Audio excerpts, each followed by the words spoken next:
السلام علیکم دوستو، ادب نامہ میں خوش آمدید۔ آج ہم صنعت ایہام پر بات کرتے ہیں۔ صنعت ایہام ایہام کے لغوی معنی وہم میں ڈالنا ہے۔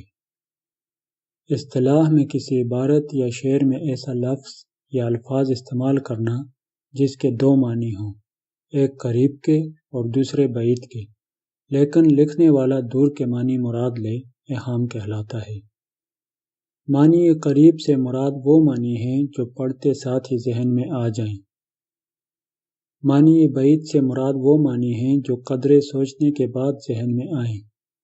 صنعت ایہام کا تعلق صنائع معنوی سے ہے۔ صنعت ایہام کی مثال دیکھتے ہیں۔ قول آبرو کا تھا کہ نہ جاؤں گا اس گلی، ہو کر کے بے قرار دیکھو آج پھر گیا۔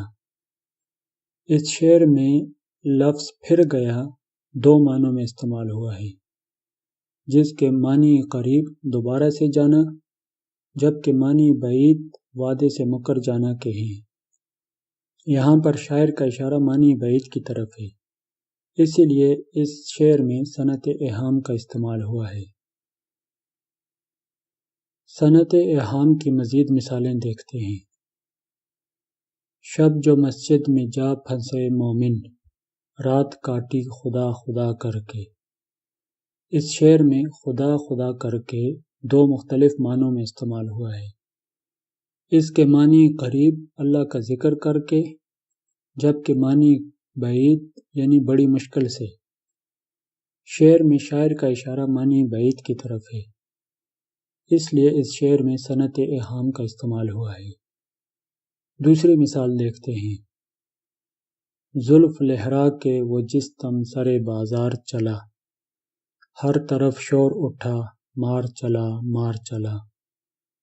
اس شعر میں لفظ مار دو مختلف معنی میں استعمال ہوا ہے۔ اس کے معنی قریب پٹائی کرنا، جبکہ معنی بعید سانپ کے ہیں، اور شاعر کا اشارہ معنی بعید یعنی سانپ کی طرف ہے، اس لیے اس شعر میں صنعت ایہام برتی گئی ہے۔